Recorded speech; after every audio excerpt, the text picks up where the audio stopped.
Hyderabad gun park దగ్గర ఉద్రిక్తత తలెత్తింది. జాబ్ క్యాలెండర్లో ఉద్యోగాల సంఖ్య ప్రకటించకుండా మోసం చేశారంటూ బీఆర్ఎస్ ఎమ్మెల్యేలు, ఎమ్మెల్సీలు గన్ పార్క్ దగ్గర నిరసన తెలిపారు. ఆందోళనకు దిగిన బీఆర్ఎస్ నేతల్ని పోలీసులు బలవంతంగా తరలించారు. తెలంగాణ ప్రజలను ఎక్కువ రోజులు ఏమార్చలేరని బీఆర్ఎస్ వర్కింగ్ ప్రెసిడెంట్ కేటీఆర్ ఆగ్రహం వ్యక్తం చేశారు. తప్పకుండా ప్రజలు తిరగబడే రోజు వస్తుందని హెచ్చరించారు.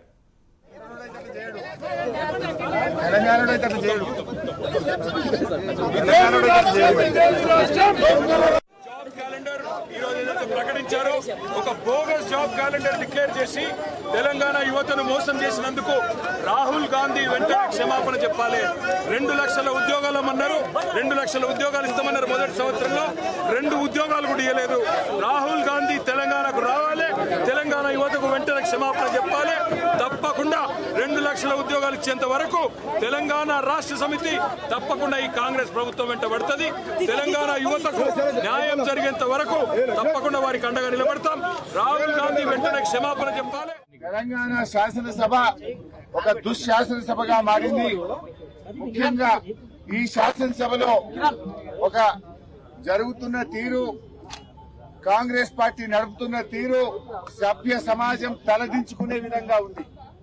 ఇందిరమ్మ రాజ్యం అంటే ఇందిరమ్మ రాజ్యంలో మహిళలకు దక్కే గౌరవం ఇదేనా అని నేను అడుగుతా ఉన్నా. నిన్న మా మహిళా శాసనసభ్యులను పట్టుకొని నోటితో ఉచ్చరించలేని భాషలో ముఖ్యమంత్రి, ఉప ముఖ్యమంత్రి నిన్న మాట్లాడతారు. ఈ రోజు నిన్ననేమో మహిళా ఎమ్మెల్యేలను అవమానపరిచారు.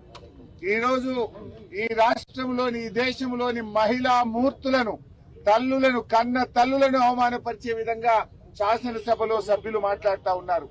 దీన్ని ఎవరు ఎంకరేజ్ చేస్తున్నారు? సభా నాయకుడే సభలో ఉండి ఆ రకంగా సభ్యుల చేత మా బీఆర్ఎస్ పార్టీని, మా సభ్యులను తిట్టించే ప్రయత్నం చేయడం అంటే ఇది ఏ రకంగా సమంజసమని అడుగుతా ఉన్నా. ఎప్పుడైనా మేం ప్రభుత్వాన్ని ఘాటుగా విమర్శిస్తే, ప్రభుత్వాన్ని తప్పును ఎత్తి చూపితే కొన్ని సెకండ్లలోనే మా మైక్ కట్ అయిపోతుంది, కొన్ని సెకండ్లలోనే వీడియో మా నుంచి మారిపోతుంది.